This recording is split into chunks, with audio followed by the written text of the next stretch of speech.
Bonjour à tous. Aujourd'hui, nous allons parler de quelque chose de très important dans l'évangélisation, et ce sera aussi notre sujet de demain parce qu'il est assez long. Eh bien, c'est les charismes. Est-ce que vous savez ce que c'est que les charismes ?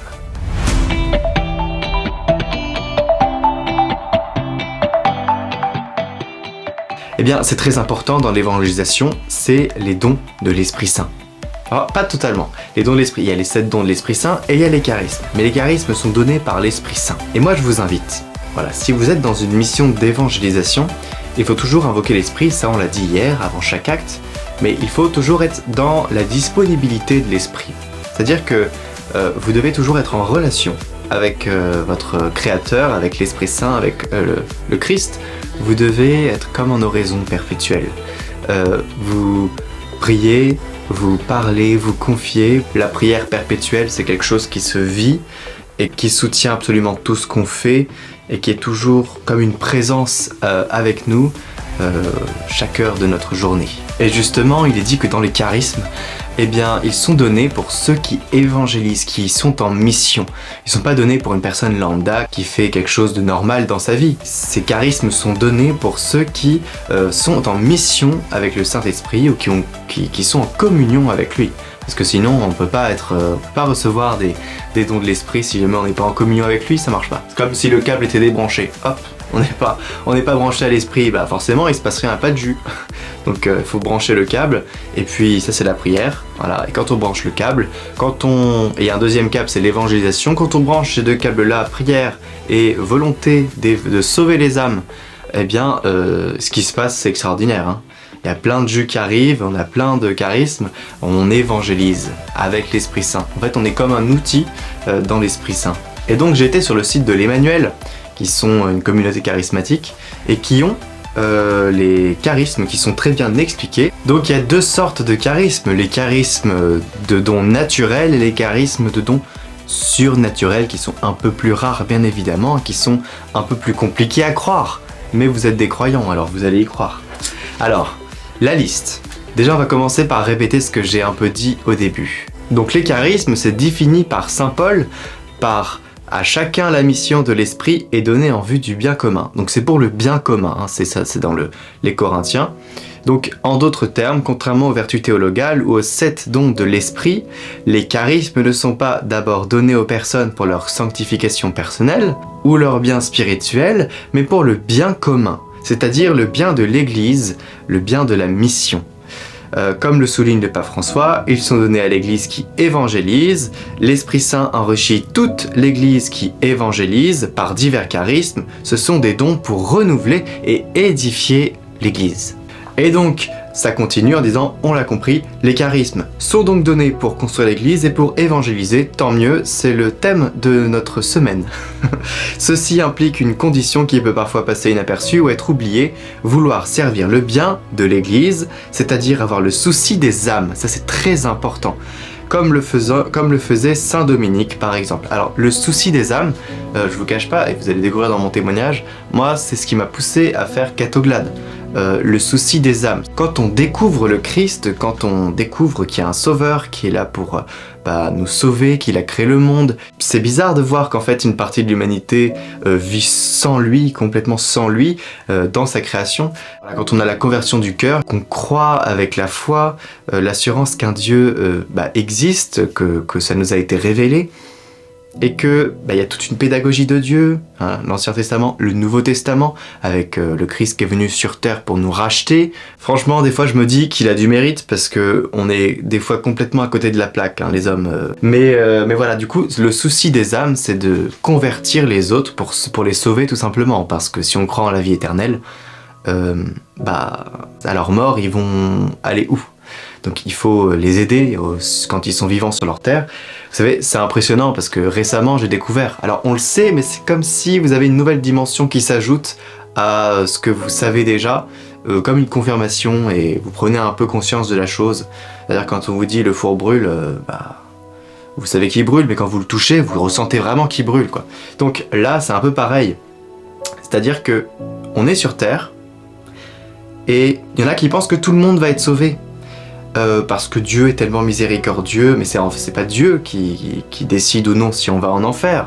En quelque sorte, si, mais c'est nous. C'est nous par nos actions sur la terre. Sur la terre, on est en pèlerinage. Si on fait n'importe quoi sur terre, quand on va mourir, on va rejoindre l'infinité de Dieu, d'accord? Alors attendez, j'ai pas fini. On rejoint l'infinité parce qu'on quitte le temps. Donc on rejoint un espace qui n'a pas de temps. Vous voyez?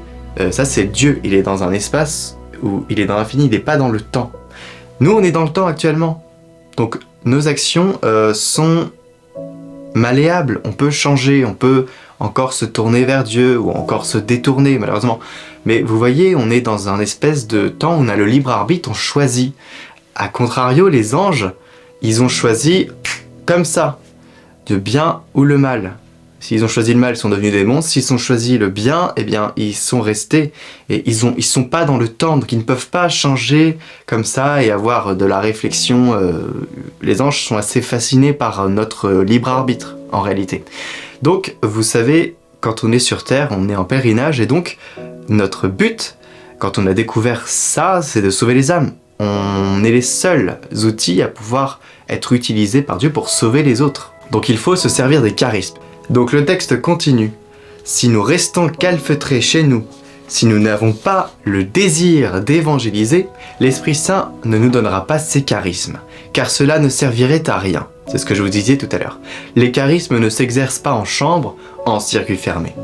Mais si nous sortons, si nous nous mettons à annoncer la bonne nouvelle, à témoigner, eh bien, par nos actes et nos paroles, alors nous expérimenterons la présence de l'Esprit Saint et de ses dons nombreux et multiformes.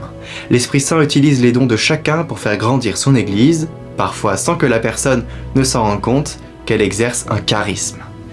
Ça, c'est... Vous savez, on est orgueilleux. Forcément, quand quelque chose passe par nous, on a l'impression qu'on contrôle la chose et que c'est nous. Mais l'Esprit Saint passe toujours en douceur. Il ne contrôle pas, il nous utilise et il ne fait pas sans nous, c'est à deux.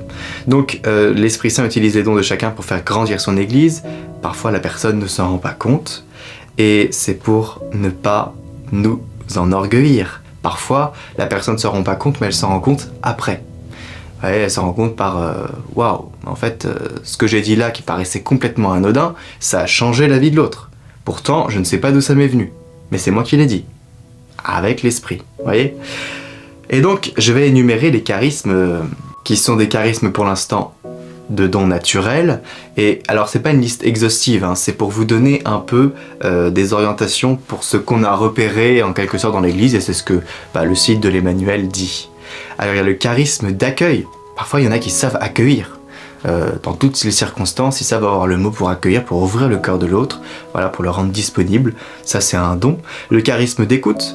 Dans toutes les circonstances aussi, il y en a qui sont capables de dire, de consoler et d'écouter, peut-être en silence aussi, de savoir qu'il faut se taire à ce moment-là, de savoir qu'il faut dire quelque chose. Il y en a qui ont ce charisme, ceux qui sont capables de donner des idées et ceux qui sont capables d'approfondir aussi. Il y en a qui sont capables, qui ont plein d'idées mais qui peuvent pas forcément approfondir. Il y en a qui peuvent approfondir les idées d'autres en disant mais t'as raison, on va faire ça. Voilà, tout ça c'est des dons.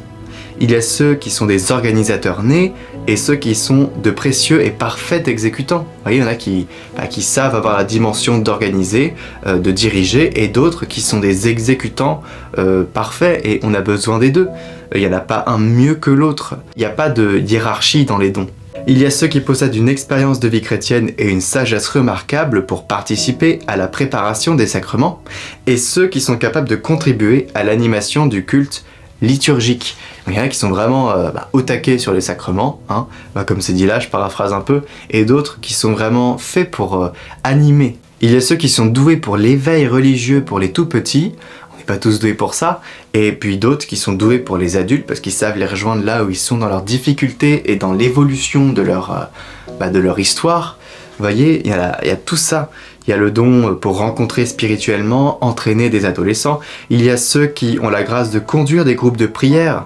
Il y a ceux qui sauront mettre en route des loisirs d'inspiration chrétienne. Il y a ceux qui ont la capacité de penser, de faire avancer des problèmes de société et d'y déposer un levain évangélique. et ceux qui sont des diffuseurs efficaces ou même des rédacteurs de presse chrétienne.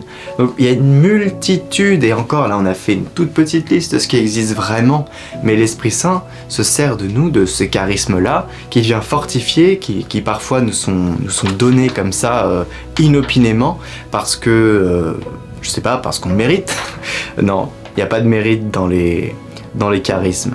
Mais vous voyez, c'est quelque chose, c'est comme un don, c'est comme la grâce, ça nous est donné, et c'est à nous de l'utiliser.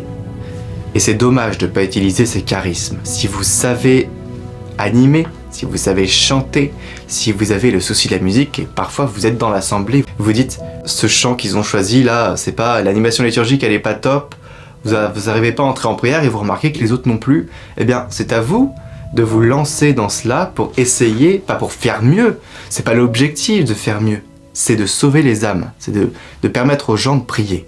Voilà, vous, si vous avez cette sensibilité-là, bah lancez-vous. Et c'est valable pour tous les charismes. Voilà, avoir le charisme de chant, c'est en animant les chants, permettre à tous de prier et de louer.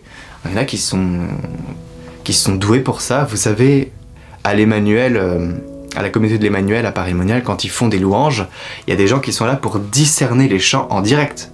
C'est-à-dire qu'ils sont en train de chanter, et puis ils reçoivent que le prochain chant, ça doit être celui-là. Et donc ils regardent les paroles et ça colle parfaitement. Vous voyez, c'est ça le charisme de chant. Ça permet aux gens de prier. Et ça, c'est fantastique de permettre aux gens de prier. Voilà pour les charismes des dons naturels. Et puis demain, on va voir les charismes surnaturels. Alors les charismes surnaturels, c'est d'autres charismes qui sont donnés spécialement quand on se réunit pour prier, pour louer ensemble, ou encore dans l'évangélisation directe. Donc pour y voir clair, nous allons énumérer certains de ces charismes et donner quelques conseils pour les exercer demain, toujours avec l'article de l'Emmanuel qui est très bien détaillé que je vous mets en lien. Alors aujourd'hui, vous pouvez peut-être vous poser la question en méditant et en déterminant quel est mon charisme. Et si vous n'arrivez pas à déterminer quel est votre charisme, eh bien vous pouvez tout simplement prier pour en recevoir un. Parce que c'est possible, par la position des mains, on peut recevoir un charisme. Mais c'est toute une démarche et il faut bien prier et discerner avant. Et voilà, vous pouvez demander un charisme, vous pouvez discerner si vous en avez un, que vous dites « Ah mais en fait je suis doué dans ça, pourquoi j'ai jamais... si je suis doué dans l'accueil, faut que j'y aille quoi. » Surtout qu'on a besoin d'accueil, je vous l'ai dit.